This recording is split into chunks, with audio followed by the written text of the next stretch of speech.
সম্মানিত আশিকের রাসূলেরা তাসাউফ শিক্ষা দেয় মানুষকে চরিত্রবান করার জন্যে।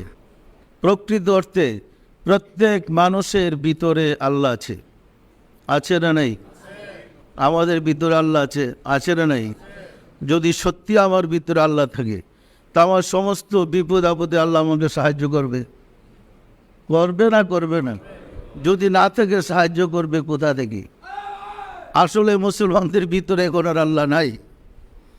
অপকর্ম করতে করতে মুসলমানরা আল্লাহকে শেষ করে দিছে, ফলে গজব শুরু হয়েছে। আমরা যদি আবার চরিত্রবান হইতে পারি, রাসূলের আদর্শ আঁকড়ে ধরতে পারি, আমাদের ভিতরে আল্লাহকে জাগ্রত করতে পারি, আল্লাহর সাথে যোগাযোগ করতে পারি, আল্লাহর পক্ষ থেকে আমাদের কাছে আল্লাহর সাহায্য চলে আসবে। আসবে না? আসবে না? দেখেন, মুসলমানদের চিরাচরিত ধারণা আল্লাহ সাত আসমানের উপরে থাকে। আল্লাহ কোথায়? সাত আসমানের উপরে। একটু ভ্রান্ত ধারণা, যা কোরআনও নাই হাদিসও নেই। আল্লাহ বলে ওয়াফি আনফুসিকুম আফালা তুবসিরুন, তোমার ভিতরে আমি বিরাজ করি, তুমি কি আমার দেখো না? আর মানুষ বলে আল্লাহ সাত আসমানের উপরে। আল্লাহ বলে আমি তোমার ভিতরে, মানুষ তালাশ করে সাত আসমানের উপরে। এভাবে মানুষ আল্লাহ থেকে বিচ্ছিন্ন হয়ে পড়েছে, ফলে আল্লাহর কোনো সাহায্য পাচ্ছে না। যদি ধারণা করা হয় আমার ভিতরে আল্লাহ আছে, যে কোনো অবস্থায় তিনি আমাকে সাহায্য করতে সক্ষম। সক্ষম না অক্ষম বলেন তো? আর যদি এই ধারণা না থাকে সাত আসমানের উপর থেকে আল্লাহ কবে আসবে আমার সাহায্য করতে, আল্লাহর আসাও সম্ভব না, সাহায্য পাওয়া সম্ভব না। সুতরাং বিশ্বাস রাখতে হবে প্রত্যেক মানুষের ভিতরে আল্লাহ আছে, আর নিজের ভিতরে আল্লাহকে জাগ্রত করতে হবে। যে পর্যন্ত নিজের ভিতরে আল্লাহকে জাগ্রত করতে না পারি বা না পারেন, সে পর্যন্ত আল্লাহর কাছে কোনো স্থান নেই। নিজের ভিতরে আল্লাহকে জাগ্রত করেই আল্লাহর কাছে ফিরে যেতে হবে, কারণ আপনাকে আল্লাহ তার প্রতিনিধি বানায় সৃষ্টি করেছিল। আপনাকে নিজের নফসকে তাজা করার জন্য, নিজের স্বার্থ দেখার জন্য, নিজে বাঁচার জন্য সৃষ্টি করা হয় নাই। আপনাকে সৃষ্টি করা হয়েছে আল্লাহর প্রতিনিধিত্ব করার জন্যে। আল্লাহর প্রতিনিধিত্ব ছেড়ে দিয়ে নিজের পেট পূজার পিছিয়ে যারা লাগছে তাদের দুর্গতি এরকমই হয়। নিজের স্বার্থের পিছনে যারা লাগছে তাদের গজব এইভাবেই আসে। সম্মানিত আশিকের রাসূলেরা মানুষ আল্লাহকে ছেড়ে দিয়েছে, ফলে তার উপর আল্লাহর গজব নাযিল হয়েছে। যার একের পর এক হচ্ছে ওই দিয়েছে। এ থেকে পরিত্রাণ পেতে হলে বাঁচতে হবে আমার ভিতরে কোন অংশটা আল্লাহ, তাকে খুঁজে বের করতে হবে। একটা মানুষের অর্ধেকটা মানুষ আর অর্ধেকটা আল্লাহ। কোনটা মানুষ কোনটা আল্লাহ বিশ্রে বের করেন। যেটা আল্লাহ তার সাহায্য চান, আর যেটা মানুষ তাকে তার গোলামি করান, তখন হবে পরিত্রাণ। মানুষের ভিতরেই শয়তান থাকে, মানুষের ভিতরেই আল্লাহ থাকে। কোনটা শয়তান কোনটা আল্লাহ যদি বিশ্রিয়া বাছট করতে না পারেন, বিশ্রিয়া বের করতে না পারেন, কার নির্দেশে চলবেন? আল্লাহর নির্দেশে না শয়তানের নির্দেশে?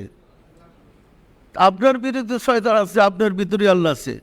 আপনার মনে যে কল্পনা আছে, কোনো কল্পনা শয়তানের কাছ থেকে আসতেছে, আর কোনো কল্পনা আসতেছে আল্লাহর পক্ষ থেকে। যাহা আল্লাহর পক্ষ থেকে উহা পালন করা আপনার দায়িত্ব কর্তব্য। যাহা শয়তানের কাছ থেকে যে কল্পনা আছে উহা থেকে বিরত থাকা আপনার পরে ফরজ।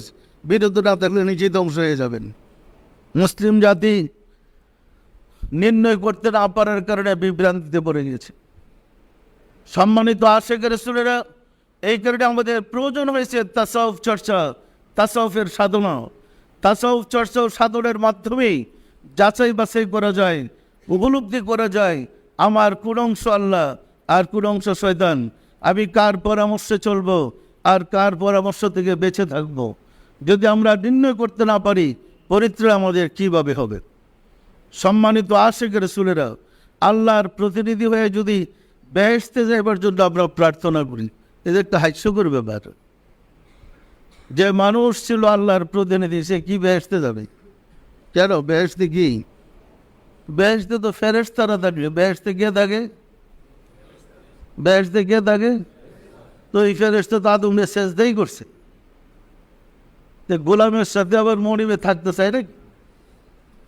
বরং যে আল্লাহর প্রতিনিধি সে চাবে আল্লাহ যেখানে দেখে ওইখানে যাব। আমি আল্লাহর সাথে থাকবো, কিসের ফেরেশতার সাথে? মানুষের স্থান কোথায়? সে ছিল আল্লাহর প্রতিনিধি। আল্লাহর অবর্তমানে মানুষ আল্লাহর কাজ করতে পারে, তাকে প্রতিনিধি বলে। আমরা সে ক্ষমতা ছেড়ে দিয়ে শয়তানের প্রতিনিধিত্ব করেছি, ফলে গজব আমাদের উপরে ঝেঁকে বসেছে। রাসূল পাক সাল্লাল্লাহু আলাইহি সাল্লাম মেরাজ গিয়ে ওই রাস্তাটি খুলে দিয়েছিলেন আমার উম্মতের জন্য। প্রতি ওয়াক্ত দৈনিক 5 বার মেরাজ হবে, দৈনিক 5 বার নামাজে মেরাজ লাভ করবে। আমরা রাসূলের উম্মত হয়ে মেরাজ ছেড়ে দিয়ে, রাসূলকে ছেড়ে দিয়ে এমন একটা স্থানে গিয়ে বসেছি, চিন্তাও করতে পারি না আল্লাহ থেকে কত দূরে সরে পড়েছে। যেহেতু আমাদের জন্য অনেক বড় বাজেট দিয়েছে, রাসূল নিজে মেরাজ গিয়েছেন, মেরাজ থেকে আমাদের জন্য মেরাজ দিয়ে আসছেন আর বলেছেন আসসালাতু মিরাজুল মুমিনিন, নামাজ হয়েছে মুমিন ব্যক্তির জন্য মিরাজ। যিনি মুমিন, নামাজে তার আল্লাহর সাথে দিদার হবে, নামাজে তার আল্লাহর সাথে মেরাজ হবে। তাহলে এই মেরাজটা শুধু উম্মতে মুহাম্মদের জন্য খাস। এত সুন্দর মর্যাদা মর্তবা দেওয়ার পরে আমরা রাসূলের উম্মত দাবি করে, রাসূলের উম্মত হওয়া সত্ত্বেও আমরা বলছি দুনিয়াতে আল্লাহকে দেখা সম্ভব নয়। আল্লাহকে না দেখলে মেরাজ কবরে গিয়ে হবে? নামাজে আল্লাহর দিদার লাভ না করলে মৃত্যুর পরে দিদার হবে? সুতরাং সঠিকভাবে ধর্ম পালন না করার কারণেই আমরা বিভ্রান্তিতে আটকা পড়েছি। সম্মানিত আশিক রাসূলেরা, একটা কথা আছে, নাবি মূলে মৃগ নাবি, হরিণী খবর রাখে না। একটা গায়কের গানের মধ্যে আছে, নাবি মূলে মৃগ নাবি, হরিণী খবর রাখে না। জঙ্গলে যে হরিণ থাকে, হরিণের নাভির মধ্যে মৃগ নাভি হয়, যাকে কস্তুরী বলে, খুশগ্রাণ। আল্লাহ পাক দয়া করেছেন, আমি খুঁজতে খুঁজতে কস্তুরী পর্যন্ত বের করে দেখেছি। আমার একটা অভ্যাস আছে, যারা জানার ইচ্ছা হয় আমার, এটা শেষ না দিকে আমি ছাড়ব না। যখন মৃগনাভির গল্প শুনেছি তো পিছে লাগছে মৃগনাভি বাইর করেই ছাড়ব। পৃথিবীর বিভিন্ন দেশে আমি, আমাদের জাকির যারা গিয়েছে, লোক লাগাইছে মৃগনাভি আমাকে খুঁজে বের করে দেন। বিভিন্ন দেশে খোঁজাখুঁজির পরে না পাইতে পাইতে সর্বশেষ সৌদি আরব থেকে জাকিররা আমার জন্য মৃগনাভি পাঠাইছে। একদম ওই যে হরিণের পশম সহ নাভিটা কেটে পাঠাইছে। শুনেছি কত সুঘ্রাণ। তো মৃগনাভি পেলাম, পাওয়ার পরে গ্রানও পেলাম। এটা অপারেশন করে ভিতর থেকে বের করে দেখলাম পেঁয়াজের দানার মতো কালো কালো বিচি আছে। ওই পান দিয়া খেলে খুব মিষ্টি গ্রান হয়। কথাটা হচ্ছে, মৃগনাভি একটা হরিণের মধ্যে জন্ম হয়। জঙ্গলে হাজার হাজার হরিণ থাকে, সমস্ত হরিণের মাঝে মৃগনাভি হয় না। হাজার হাজার হরিণের মধ্যে যার প্রতি রহমতের ফায়েজ বর্ষিত হয়, যিনি ফায়েজটা গ্রহণ করতে পারে, তার নাভিতে মৃগনাভি সৃষ্টি হয়। মৃগনাভি হইলে এর ভিতর থেকে একটা গ্রান ফুটে। মৃগনাভিটা হইলেই ওই নাভি থেকে এক প্রকার গ্রান বের হয় ওই দানাগুলা থেকে। তো হরিণ মনে করে কোথা থেকে গ্রানটা আসছে, সে কিন্তু বুঝতে পারে না তার নাভিতে যে ওই গ্রানটা ফুটছে। ওই মিষ্টি গ্রানটা খোঁজার জন্য হরিণী দৌড়তে থাকে পুরা জঙ্গলে, যে কোথা থেকে গ্রানটা আসছে, ওই গ্রানটাকে সে খুঁজে পাওয়ার জন্যে। ওই গ্রানটা পাওয়ার জন্য দৌড়াইতে দৌড়াইতে হার্টফিল করে হরিণটা মারা যায়। পরে দেখা যায় বাওয়ালিরা যারা জঙ্গলে যায়, ওই মৃত হরিণটার নাভি কাইটাই না গোস্তরি বিক্রি করে। সম্মানিত আশিকের রাসূলেরা, মানুষের কলবের মধ্যে আল্লাহ, মানুষের খবর নাই। ও তালাশ করতেছে 7 আসমানের উপরে। ওই দৌড়াইতে দৌড়াইতে হরিণের দশা হবে, জিন্দিগিতে আল্লাহরে পাবে না। যখন খুঁজা কলব থেকে আল্লাহকে বের করবে, কানেকশন লিখে যাবে এখানেই। ঘরে বসে আল্লাহকে দেখা যায়, ঘরে বসে আল্লাহকে পাওয়া যায়, ঘরে বসে সমগ্র সৃষ্টি তত্ত্বের খবর জানা যায়। কিন্তু সেই বিদ্যাটা আমরা হারিয়ে ফেলেছি। আর সেই বিদ্যাটা আঁকড়ে ধরলেই আমাদের পক্ষে আল্লাহর সাহায্য পাওয়া সম্ভব। সম্ভব না। দুঃখজনক হলো নাবি বলে মৃগ নাবি হরিণীর খবর নাই।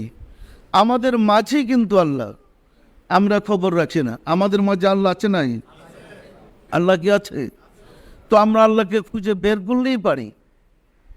আল্লাহকে যদি আমরা খুঁজে বের করতে পারি, তিনি এমন সত্তা, যে কোনো বিপদ আপনাকে সাহায্য করতে পারেন, যে কোনো অবস্থায় সাহায্য করতে পারেন। আপনি শুধু তাকে স্মরণ করে বলেন আমার এটা দরকার, দেখবেন সাথে সাথে হয়ে গেছে। আর যদি পরিপূর্ণ আত্মসমর্পিত হন, আপনার বলা লাগবে না, আপনি আপনার কাজ করেন, আল্লাহকে আল্লাহর কাজ করতে দেন, দেখবেন আপনার যা প্রয়োজন বলার আগে তিনি ব্যবস্থা করে রেখেছে। কিন্তু আল্লাহ কলবে তাকে খুঁজা বাইর করতে হবে। যেখানে আল্লাহ তাকে ওইখানেই খুঁজতে হবে, ওইখানেই বের করতে হবে। পরে যদি আল্লাহকে আমরা ব্যবহার করতে জানি, যে পদ্ধতিতে আল্লাহর সাথে আমাদের ব্যবহার হবে, এই ব্যবহার যদি আমরা সঠিকভাবে পালন করতে পারি বা করতে পারি, অবশ্যই আল্লাহ আমাদেরকে সাহায্য করবেন। করবেন না? সম্মানিত আশিকের রাসূলেরা, তার জন্য আমাদের তাসাউফের মোরাকাবা, তাসাউফের শিক্ষা, আত্মশুদ্ধির শিক্ষা লাভ করতে হবে। আত্মশুদ্ধির শিক্ষা লাভের মাধ্যমেই আমাদের পক্ষে আল্লাহর নৈকট্য লাভ করা সহজ হবে। আমরা যদি নিজেকে আল্লাহর ফর্মে তৈরি করতে পারি, আল্লাহ তো আমাদের ভিতরে আছেই, তার ফর্মে যদি নিজেকে গঠন করতে পারি, অর্থাৎ কলবের ইচ্ছায় যদি আমরা চলতে পারি, আত্মার ইচ্ছায় যদি আমরা পরিচালিত হতে পারি, কলমের উপর নির্ভর করে যদি আমরা চলতে পারি, অবশ্যই সর্বকাজে আল্লাহর সাহায্য পাবো। বিপদ আপদে ঘর থেকে বের হলে আমি কি নিয়ত করতে পারবো না কলবের খেয়াল করে আল্লাহর সাহায্য চাই? পারবো না? মনে মনে তো কল্পনা করতে পারবো। আল্লাহতে আত্মসমর্পিত থাকলে তিনি আমাদের সব ব্যবস্থা করবেন। তার জন্যেই আমাদের আত্মসমর্পিত হইতে হবে।